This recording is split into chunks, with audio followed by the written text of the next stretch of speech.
Come and let us go up to the mountain of the Lord, unto the house of our God.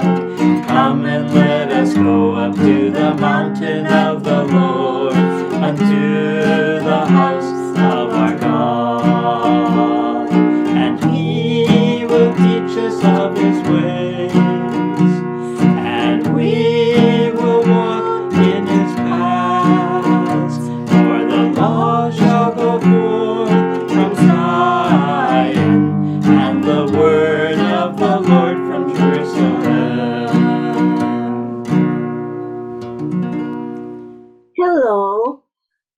Halo, Tonight we're studying the topic of a thief. malam hari ini kita akan belajar topik tentang si pencuri. So what do you think of when I say the word thief? Bapak Ibu, apa yang Anda pikirkan ketika saya mengatakan kata ini, si pencuri? Usually we think of someone who sneaks around at night, Mungkin kita akan berpikir, si pencuri itu adalah orang yang malam-malam mengendap masuk rumah orang. and takes something that is not his. Dan kemudian dia mengambil sesuatu yang bukan miliknya. The thief doesn't want anyone to see him. Dan si pencuri tidak mau ada orang yang nanti melihat perbuatannya. And if you have had a thief take something from you, you know that it is done so subtly that you don't even realize it has been taken. Dan jika ada pencuri yang mengambil barang milik kepunyaanmu, dan Anda pasti akan menyadari itu dilakukan dengan secara tiba-tiba, bahkan Anda tidak bisa menyadari apa yang baru saja dia lakukan. I had an experience the first year I lived in Indonesia. Saya punya pengalaman di tahun pertama pada waktu saya tinggal di Indonesia. That was 1974. Pada waktu itu tahun 1974, saudara. And that was in the city of Pujampungan. Pada waktu itu beliau ada di kota namanya Kota Pejompongan. Well, I had a camera. Saya punya kamera, And we went to the photo store kami pergi ke tempat foto. because I needed some more film. In those days, we used film. Dan karena mereka membutuhkan roll film ya, pergilah mereka ke toko yang menjual barang tersebut. Di tahun-tahun itu masih mempergunakan roll film untuk memotret saudara. So I was sitting down on a bench in this store. Waktu itu saya sedang duduk di bangku di toko itu, And all the school children came in to the store. maka datanglah banyak sekali ya anak-anak sekolah, mereka datang juga ke toko itu. And I had that camera on my lap, Dan kamera itu ada di pangkuan saya. but I was not holding it. Tetapi saya tidak sedang pegang kamera saya itu. I saw the children come into the store, Ketika saya melihat, ya saya lihat mereka, murid-murid sekolah itu datang masuk ke toko itu. and I saw them go out. Dan saya juga melihat mereka keluar dari toko itu. And when they had gone out, my camera was gone. Seiring mereka keluar dari toko itu, kamera saya juga hilang. And I couldn't figure out how that could happen. Saya tidak bisa membayangkan bagaimana ya kejadian itu bisa terjadi secepat itu. The thief was so clever Sangat cerdik, para pencuri itu mereka sangat cerdik. that I didn't even see it go. Bahkan pada waktu itu saya tidak sempat melihat bagaimana mereka bisa dengan cepat mengambil dan pergi begitu saja. And that is how Satan is too. Dan demikian pula hanya dengan setan. He is very clever. Dia sangat cerdik dan licik, saudara. And when you're not even aware, he is knocking at your door and stealing from you. Kita bahkan tidak tahu dan bahkan tidak menyadari saat di mana si iblis atau si setan itu sudah masuk dalam pintu rumah kita dan mencuri sesuatu dari kita.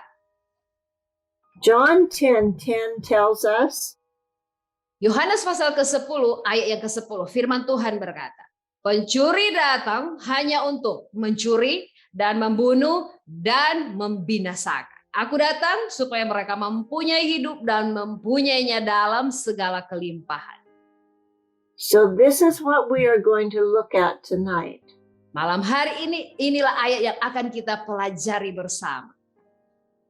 We're going to look at Satan's purpose Kita akan melihat tujuan setan and Jesus' purpose. dan tujuan Tuhan, saudara.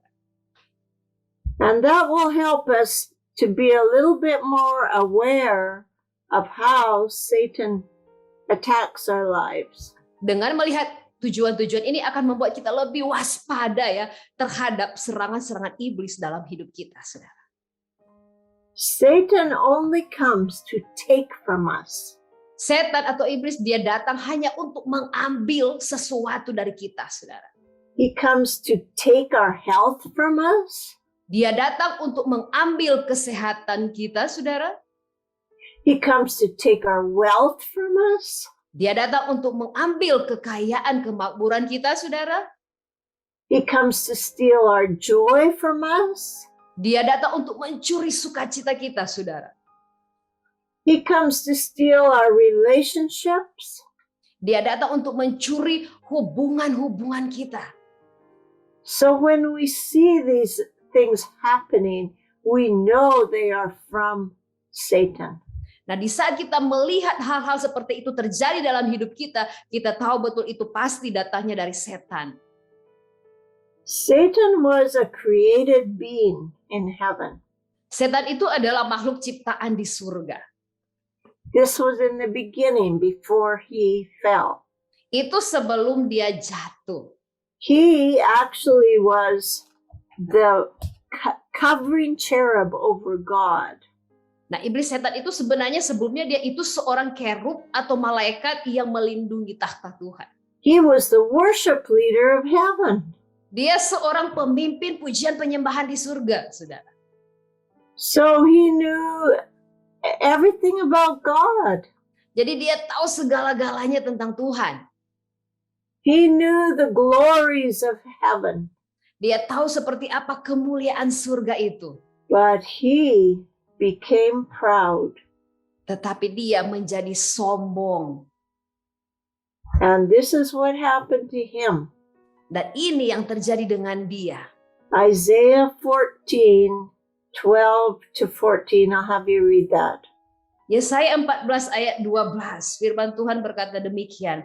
Wah, engkau sudah jatuh dari langit, hai bintang timur putra fajar. Engkau sudah dipecahkan dan jatuh ke bumi, hai yang mengalahkan bangsa-bangsa. Dalam terjemahan bebas, betapa engkau telah jatuh dari langit, oh Lucifer, putra fajar, bintang timur. Engkau telah ditebang dan rebah di tanah, hai yang melemahkan bangsa-bangsa. Ayat 13 sampai ayat 14. Engkau yang tadinya berkata dalam hatimu, aku hendak naik ke langit, aku hendak mendirikan takhtaku mengatasi bintang-bintang Allah, dan aku hendak duduk di atas bukit pertemuan jauh di sebelah utara.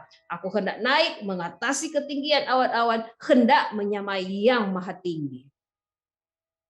And it was pride that destroyed him. Di situ ada kesombongan ya yang menghancurkan dia. Pride is one of the biggest dangers that we have. Kesombongan adalah salah satu hal yang paling berbahaya dalam hidup ini, saudara. And Satan succumbed to it. Dan setan masuk ke dalamnya, dia menjadi sombong. So we're going to read what Jesus said about him in Luke 10:18.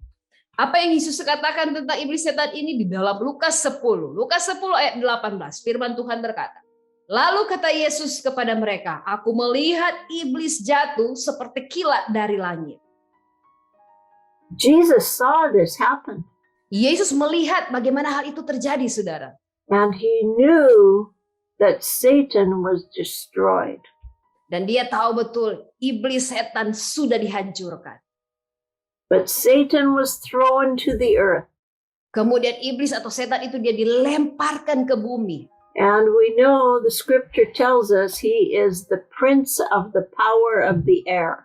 Dan kita tahu bersama bagaimana Alkitab mengatakan bahwa dialah itu penguasa di dunia yang gelap ini.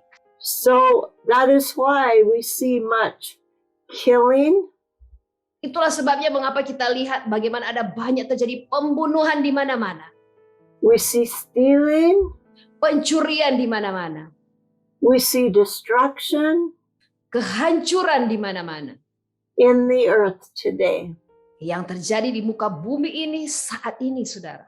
But I love that word in John 10:10. Tetapi saya sangat senang dengan perkataan firman Tuhan di Yohanes 10 ayat 10.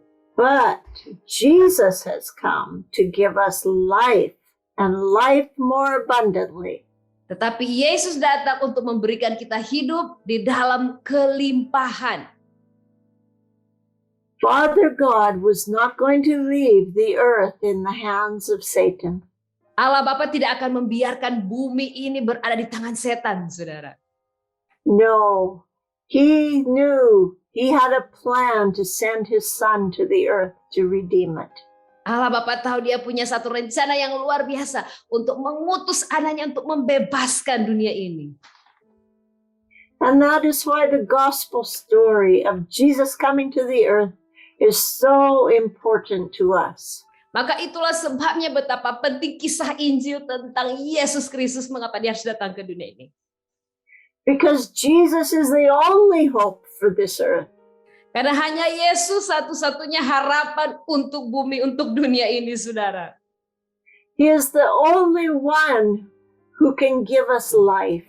Karena hanya Yesus satu-satunya yang bisa memberikan kita kehidupan yang sesungguhnya, saudara. Jesus had the pure blood from Father God in him. Karena Yesus memiliki darah yang murni ya dari Allah Bapanya. And that's why he could justify the sacrifice of sin that had to be made for man's fall. Itulah sebabnya mengapa darahnya yang murni itu bisa diterima sebagai pembenaran untuk penebusan bagi dosa-dosa kita. So when we come to Jesus, jadi di saat kita datang kepada Yesus and we receive his blood, dan kita menerima darahnya, darah Yesus, we receive Jesus' life. itu artinya kita menerima kehidupan yang dari Yesus. Satan can't give us life. Setan tidak akan bisa memberi kita kehidupan, saudara. He can only kill and steal and destroy. Setan hanya bisa mencuri, membunuh, membinasakan. But Jesus has come to give us life and life eternal. Tetapi Yesus dia sudah datang untuk memberikan kita kehidupan, yaitu hidup yang kekal, saudara. It's marvelous, isn't it? Bukankah hal itu luar biasa, saudara? Let us read John 10:7-10. Kita baca di dalam Yohanes 10 ayat 7 sampai 10. Firman Tuhan berkata, maka kata Yesus sekali lagi, aku berkata kepadamu, sesungguhnya akulah pintu ke domba-domba itu. Semua orang yang datang sebelum aku adalah pencuri dan perampok, dan domba-domba itu tidak mendengarkan mereka. Akulah pintu, barang siapa masuk melalui aku, ia akan selamat, dan dia akan masuk dan keluar dan menemukan padang rumput. Pencuri datang hanya untuk mencuri dan membunuh dan membinasakan. Aku datang supaya mereka mempunyai hidup dan mempunyainya dalam segala kelimpahan. Isn't it marvelous what Jesus did? Bukankah hal yang luar biasa apa yang Yesus lakukan, saudara? His life here on earth opened the door to eternal life. Lewat kehidupan Yesus di dunia ini membukakan pintu bagi kehidupan kekal. In verse 7, he says that I am the door of the sheep. Kalau kita lihat di ayat 7, Yesus sendiri dia berkata bahwa akulah pintu ke domba-domba. So Jesus is the only way to be reconciled back to Father God. Jadi hanya Yesus satu-satunya cara untuk kita bisa rekonsiliasi atau kita bisa diperdamaikan kembali dengan Bapa. There are many religions in the world. Ada banyak sekali agama-agama di dunia ini. And they all have their own pathway to God. Dan mereka punya caranya atau jalannya masing-masing untuk bagaimana bisa menuju kepada Tuhan. but there is no one that can get to God except through Jesus Christ. Tetapi tidak ada seorang pun yang bisa datang kepada Tuhan kecuali lewat Tuhan Yesus Kristus. It has to be that we come through the blood of Jesus Christ. Karena harus melalui darah Yesus Kristus. And that brings us back to God. Yang bisa membawa kita kembali kepada Tuhan. And into fellowship with the Father. Dan untuk bisa juga punya satu hubungan kembali, persekutuan kembali dengan Allah Bapa. John 10:8 says, all whoever came before me are thieves and robbers. Ayat yang ke-8 dari Yohanes 10 tadi, semua orang yang datang sebelum aku adalah pencuri dan perampok. So if anyone comes and tells you you can go to God another way, they are Satan's emissary. They are a thief and a robber. Nah, jika ada orang yang datang kepada Anda, saudara, dan mengatakan atau memberitakan jalan yang lain menuju kepada Tuhan, mereka itu sesungguhnya adalah utusan-utusan iblis, mereka itu adalah pencuri, mereka itu adalah perampok, saudara. Verse 9 says, I am the door. Karena di ayat yang ke-9, Yesus sendiri berkata, akulah pintu.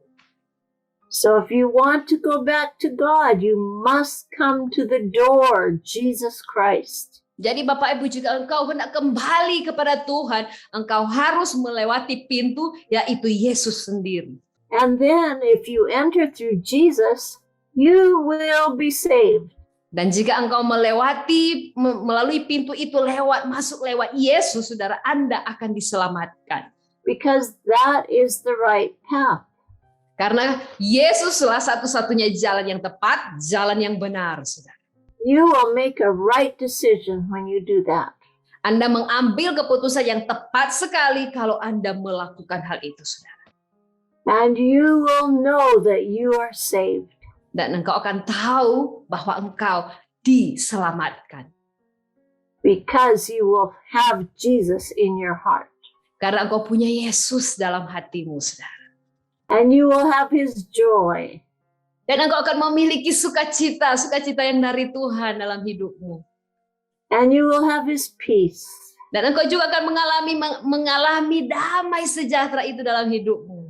And you will have love that you've never felt before. Dan engkau akan mengalami kasih yang belum pernah Anda alami sebelumnya dalam hidupmu. Because no one loves you like Jesus does. Tidak ada seorang pun yang mengasihimu dengan sungguh-sungguh melebihi daripada kasih Yesus. Tidak ada, saudara, hanya Yesus. So you will make the right decision when you come to Jesus the door. Maka Anda mengambil keputusan yang tepat sekali jika engkau datang melalui Yesus, karena Yesus adalah pintunya, saudara. And verse 9 it says, we'll go in and out and find pasture. Kalau kita kembali ke ayat 9, di situ dikatakan dalam kalimat selanjutnya, barang siapa masuk melalui aku, ia akan selamat, dan ia akan masuk dan keluar dan menemukan padang rumput. So you will have freedom. Itu artinya bahwa kita akan mendapatkan satu kebebasan, kelepasan, saudara. You will not live in a prison of fear anymore. Engkau tidak lagi hidup terkurung dalam penjara ketakutan, saudara. You will be filled with God's love. Engkau akan dipenuhi dengan kasih Tuhan dalam hidupmu. You will be able to go out and be a witness for him. Anda akan dimampukan untuk pergi keluar dan menjadi saksinya Tuhan. You will come back in and be fed by his presence. Dan kemudian engkau akan kembali lagi dan dipenuhi dengan hadiratnya, saudara. It is the best life there is. Dan itulah kehidupan yang paling terbaik, saudara. So we do not want to listen to the thief. Jadi kita tidak mau mendengar kepada si pencuri ini, ya, saudara. In John 10:1 it says, Yohanes 10 ayat 1 firman Tuhan berkata, aku berkata kepadamu, sesungguhnya siapa yang masuk ke dalam kandang domba dengan tidak melalui pintu, tetapi dengan memanjat tembok, dalam terjemahan lain dengan memanjat melalui jalan lain, ia adalah seorang pencuri dan seorang perampok. So you cannot come to God any other way. than through Jesus. Tidak ada jalan lain untuk datang kepada Tuhan. Tidak ada. Hanya ada satu jalan, melalui Yesus saja, saudara. You know, when we lived in Jakarta, Pada waktu Ibu Betty tinggal di Jakarta, we lived in it was a block of housing, and we all lived under the same roof. mereka itu hidup di satu blok perumahan ya. Blok perumahan dikatakan bahwa di dalam semacam atap yang sama ya, saudara. So the thieves could run all over the roof. Jadi pencuri itu bisa dengan leluasa lalu lalang lewat atap-atap rumah itu, saudara ya, blok perumahan. And if they wanted to come into your house, all they had to do is take off the tiles and they could drop right into your house. Nah, gampang saja bagi pencuri itu karena rumahnya atapnya itu dari genteng ya. Jadi mereka bisa saja mengangkat saja satu gentengnya itu, kemudian masuk. Gampang saja, mudah saja mereka masuk ke satu rumah, saudara. And you wouldn't know until they were right in front of you. Dan kalian tidak bisa dengan cepat menyadari, wah ternyata tiba-tiba si pencuri itu sudah ada di depan mata kita.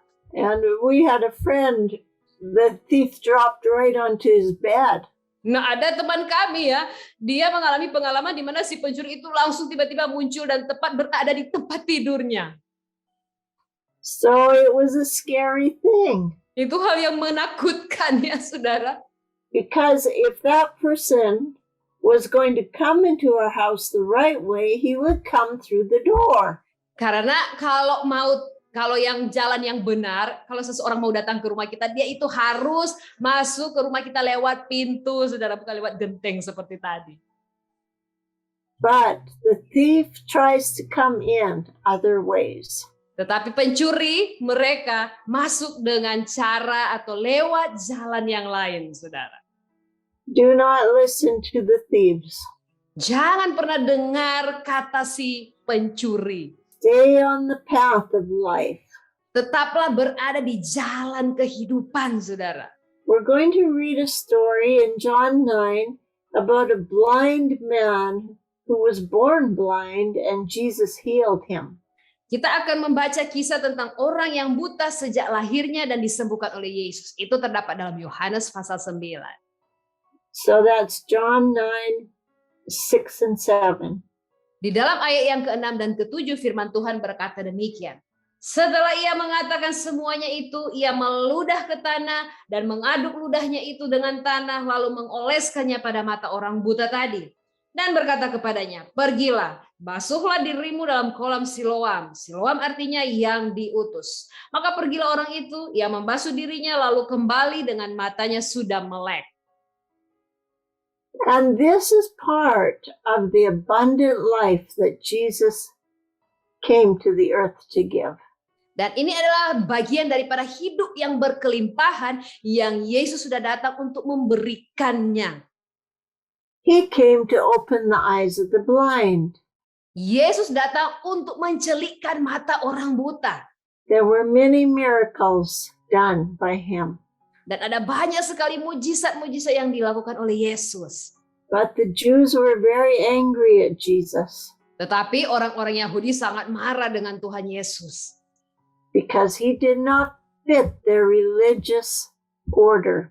Karena Tuhan Yesus tidak cocok, tidak sesuai dengan aturan-aturan keagamaan mereka, saudara. He simply came to love and to give life to people. Yesus datang dengan memberikan kasih-Nya kepada orang-orang. And so the blind man and Jesus were persecuted by these Jews. Dan akhirnya si orang buta ini ya, yang sudah melihat bersama dengan Tuhan Yesus, mengalami penganiayaan dari orang-orang Yahudi, saudara. So Jesus talked to this blind man after he was healed in verse 35 to 38. Nah, di dalam ayat 35 sampai 36, Yesus bertemu lagi dengan orang buta ini yang sudah disembuhkan ya. Kemudian demikian firman Tuhan berkata dalam ayat 35 dan 36. Kemudian Yesus bertemu dengan dia dan berkata, Percayakah engkau kepada anak manusia? Ayat 36 jawabnya, siapakah dia Tuhan supaya aku percaya kepadanya? Ayat yang ke-37, kata Yesus kepadanya, engkau bukan saja melihat dia, tetapi dia yang sedang berkata-kata dengan engkau, dialah itu. Dan ayat yang ke-38 katanya, aku percaya Tuhan. Lalu ia sujud menyembahnya. So this is the key to your salvation. Nah, inilah kunci bagi keselamatanmu. First of all, you need to believe that Jesus was the Son of God. Pertama-tama Anda harus percaya bahwa Yesuslah anak Allah. And in verse 34:8, the blind man said, Lord, I believe. Di dalam ayat yang ke-38 si orang buta itu berkata, Tuhan, aku percaya. And that's the words Jesus wants to hear from you today. Dan itu juga kata-kata yang sama yang Tuhan Yesus rindukan untuk Tuhan Yesus dengar dari Anda, Bapak Ibu Saudara sekalian. Whatever your circumstances are, Apapun keadaan atau permasalahan hidupmu, Saudara, Jesus has the answer for you. Yesus punya jawaban bagimu. He has life to give you. Dia punya kehidupan yang sejati yang dia rindu berikan bagimu, Saudara. He will not steal from you. Tuhan Yesus tidak akan pernah mencuri darimu, Saudara. He will not kill you. Tuhan Yesus tidak akan membunuh engkau, Saudara. He will not destroy you. Tuhan Yesus tidak akan membinasakanmu, Saudara. We know that those are from the kingdom of darkness. Kita tahu semuanya itu datangnya dari kerajaan kegelapan. Jesus wants to give you life today. Yesus rindu untuk memberikanmu kehidupan yang sepenuhnya hari ini, Saudara. And the end of that was the blind man worshiped the Lord. Dan akhir dari kisah itu bagaimana si orang buta itu kemudian setelah dia disembuhkan, dia sujud menyembah kepada Tuhan. And that is what Jesus wants of you. He wants your worship. Itu juga kerinduan Yesus bagi Anda, Bapak Ibu Saudara sekalian, untuk Anda datang kepadanya dan menyembah Dia. That's why He loves you. Itulah sebabnya mengapa Yesus begitu mengasihimu, Bapak Ibu Saudara sekalian. Will you invite Him into your heart today? Maukah Anda mengundang Yesus untuk masuk dalam hatimu saat ini, hari ini, Saudara? Let us pray together. Mari kita sama-sama berdoa. Father, we thank you Bapa, kami berterima kasih for sending your only Son, Jesus Christ, to this world. untuk mengutus anakmu yang satu-satunya, anakmu yang tunggal untuk datang ke dunia ini. We thank you for your great love Kami bersyukur buat kasih-Mu yang besar, Tuhan. that was not content to leave us in death, Yang tidak membiarkan kami untuk hidup di dalam, bahkan untuk membiarkan kami dalam kematian. but who saw us and wanted to bring us into life. Tetapi Engkau datang mencari kami untuk membawa kami masuk di dalam kehidupan. And today I pray Dan hari ini aku berdoa, Tuhan, that each person listening to this program bahwa setiap mereka yang mendengarkan program ini, will open their hearts and invite you in. mereka akan membuka hati mereka dan mengundang Kau untuk masuk dalam hati mereka. And I thank you for it. Dan kami mengucap syukur untuk hal itu, Tuhan. In Jesus' name, Di dalam nama Tuhan Yesus. amen. Amin, amin. Come and let us go up to the mountain of the Lord, unto the house of our God. Come and let us go up to